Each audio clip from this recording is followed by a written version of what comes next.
मैं Dheeraj Saxena, assistant professor, government law college Churu से आज रिफ्रेश द मेमोरी प्रोग्राम के अंतर्गत एलएलबी फर्स्ट ईयर के मुस्लिम लॉ के पेपर में वक्फ के शुरुआती और सामान्य प्रोविजंस पर चर्चा कर रहा हूँ।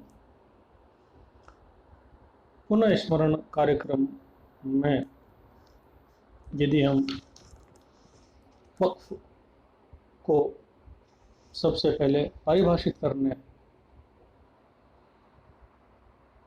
को कहें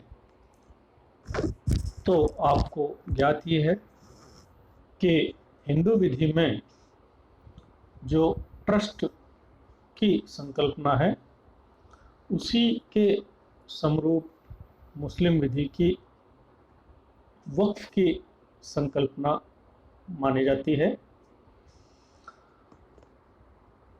और अरब समाज में मोहम्मद साहब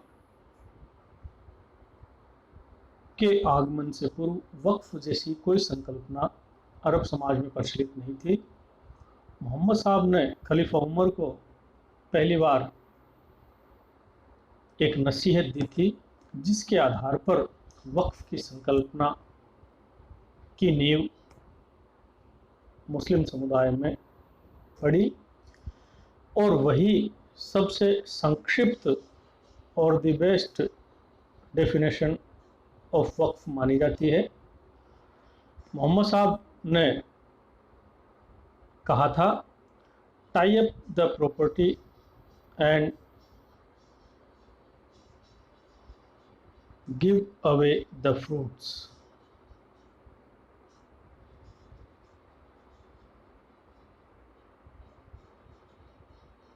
संपत्ति को बांध दो और आय को खुला छोड़ दो। ये सबसे संक्षिप्त और अच्छी परिभाषा मानी जाती है, जिससे अगर हम वक्फ शब्द का शाब्दिक अर्थ लगाएं तो इसका अर्थ होता है रोक कर रखना, डिटेन द प्रॉपर्टी। जो इमूवेबल प्रॉपर्टी है सामान्यतः वही वक्फ की विषय वस्तु मानी जाती है, क्योंकि उससे इनकम ज़्यादा आने की संभावना होती है। तो गरीबों के हित में, धार्मिक प्रयोजन के लिए और खैराती प्रयोजन के लिए संपत्ति की इनकम, प्रॉफिट, लाभ, आय जो है वो खर्च करने का प्रावधान बना दिया जाए, किंतु संपत्ति को होल्ड कर दिया जाए कि किसी भी जीवित व्यक्ति के अंतर्गत उस संपत्ति का स्वामित्व शेष नहीं रह जाएगा, अर्थात वह संपत्ति अल्लाह को समर्पित हो जाएगी, बंध जाएगी अल्लाह के स्वामित्व में, और केवल मात्र उस संपत्ति के फ्रूट्स जो हैं वो यूज किए जाएंगे। तो उस संकल्पना को वक्फ कहा जाता है। अमीर अली की परिभाषा हमने देखी थी, जो ये कहता है कि संपत्ति का धार्मिक प्रयोजन के लिए समर्पण कर दिया जाता है जिससे स्वामित्व ईश्वर में निहित हो जाता है तथा उस संपत्ति से होने वाली आय का उपयोग मानव कल्याण हेतु किया जाता है। इसी तरह वक्फ अधिनियम 1913 की धारा 2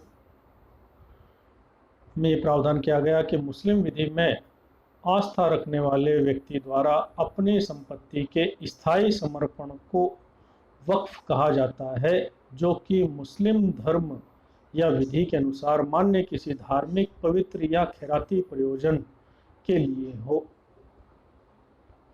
इसी तरह शिया विधि ये कहती है कि वक्फ एक संविदा है जिसका प्रभाव होता है कि संपत्ति प्रतिबंधित हो जाती है और उसका फलोपभोग किया जाता है। तो सभी परिभाषाओं का जो निचोड़ है वो मोहम्मद साहब की संक्षिप्त परिभाषा में है, tie up the substance and give away the fruits. अगर हम वक्फ की स्थापना के तरीके, फॉर्मेलिटेशन जो की बात करें, किस तरह से वक्फ का सृजन हो सकता है, तो 3 तरीके दिए हुए हैं, जिनमें सबसे पहला है भौतिक रूप से, बाय डिक्लेरेशन, सामान्य तरीका। उसके बाद लिखित घोषणा नहीं की जाए, डॉक्यूमेंट्री प्रोविज़न के माध्यम से रिटर्न फॉर्मेट में कर दिया जाए। और तीसरा है पंजीकरण थ्रू रजिस्ट्रेशन। ये जो है आपके 3 में से एक तरीके के माध्यम से किसी भी तरह से वक्फ का सृजन जो है वो हो सकता है। सामान्यतः मुस्लिम विधि में केवल मात्र घोषणा ही पर्याप्त होती है। इसी तरह यदि हम बात करें कि वक्फ का गठन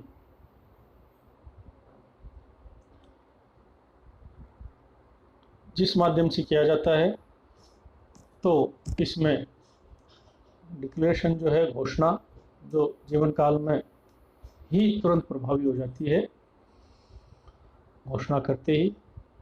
इच्छा पत्र, विल, वसीयत जो है वो जीवन काल के पश्चात प्रभावी होती है।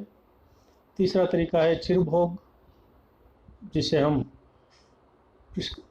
प्रेस्क्रिप्शन कहते हैं, कस्टमरी यूज भी कह सकते हैं, जिसमें वक्फ का प्रत्यक्ष प्रमाण नहीं हो किंतु लंबे समय से उस संपत्ति का उपयोग उपभोग वक्फ के तरीके से किया जा रहा हो, तो चिरभोग द्वारा भी हो सकता है। और एक तरीका है मर्जुल मौत के दौरान, जो 1/3 संपत्ति तक ही पर प्रभावी होता है। इसके अलावा यदि हम बात करें वक्फ की पूर्णता की, तो वक्फ की पूर्णता कब होती है, कंप्लीशन ऑफ वक्फ, तो इस विषय पर जो है मुस्लिम विधि में अलग अलग मत हैं, जिनमें 2 मत हम शुरुआत से देखते आ रहे हैं। पहले हैं अबू हनीफा के दोनों शिष्य हैं, अबू यूसुफ और इमाम मोहम्मद। तो अबू यूसुफ ये कहते हैं कि वाकिफ की घोषणा मात्र से वक्फ पूर्ण हो जाता है तथा वक्फ संपत्ति का स्वामित्व ईश्वर में निहित हो जाता है, ओनली बाय डिक्लेरेशन ऑफ वक्फ। जबकि इमाम मोहम्मद ये कहते हैं कि वक्फ की पूर्णता के लिए 3 बातें जो हैं वो पूरी होनी चाहिए, जिसमें पहला डिक्लेरेशन है, दूसरा मुतवल्ली की नियुक्ति। मुतवल्ली वह व्यक्ति होता है जो एडमिनिस्ट्रेशन करता है, ट्रस्ट में जैसे ट्रस्टी होता है वैसे ही वक्फ में मुतवल्ली होता है। तो वाकिफ की घोषणा की जाए, उसके बाद मुतवल्ली की नियुक्ति की जाए और वाकिफ द्वारा मुतवल्ली को संपत्ति के कब्जे का अंतरण किया जाए। तो transfer of position in favour of मुतवल्ली से ही वक्फ की पूर्णता होती है, ये इमाम मोहम्मद कहते हैं। इसके अलावा यदि हम बात करें तो भारत में जो है अबू यूसुफ का मत मान्य है कि केवल मात्र घोषणा से वक्फ पूर्ण हो जाता है। इसके लिए यदि हम बात करें तो आप board of Muslim Waqf Rajasthan versus Radhakrishnan and others का केस है, जो 1979 में उच्चतम न्यायालय द्वारा निर्णित किया गया था। इस पर भी आपको अवश्य विचार करना चाहिए, इसके इफेक्ट वगैरह भी आपको अवश्य देखने चाहिए। तो ये कुल मिलाकर आज हमारी शुरुआती चर्चा थी, जिसमें हमने वक्फ में भारत में और मुस्लिम विधि में वक्फ की पूर्णता कैसे होती है, केवल घोषणा से, घोषणा के साथ मुतवल्ली की नियुक्ति और संपत्ति का अंतरण करने से, जो अबू यूसुफ इमाम मोहम्मद के मत हैं। इसके अलावा क्रिएशन ऑफ वक्फ 4 तरह से, जिसमें घोषणा, इच्छा पत्र, चिरभोग और मर्जुल मौत के दौरान। और इसके अलावा जो फॉर्मेशन के तरीके हैं, घोषणा, मौखिक, लिखित, डिक्लेरेशन, रिटन फॉर्मेट कह सकते हैं, और तीसरा पंजीकरण, सीधा पंजीकरण करवा दिया जाए। इसके अलावा यदि हम बात करें तो हमने शिया विधि की परिभाषा, वक्फ अधिनियम 1913 की धारा 2 की परिभाषा और अमीर अली की परिभाषा देखी, जिनमें सर्वाधिक महत्वपूर्ण परिभाषा मोहम्मद साहब की है, संपत्ति को बांध दो और आय को खुला छोड़ दो। तो ये आज हमने शुरुआती चर्चा वक्फ पर की। अगले वीडियो में हम वक्फ के और प्रावधानों पर चर्चा करेंगे। धन्यवाद।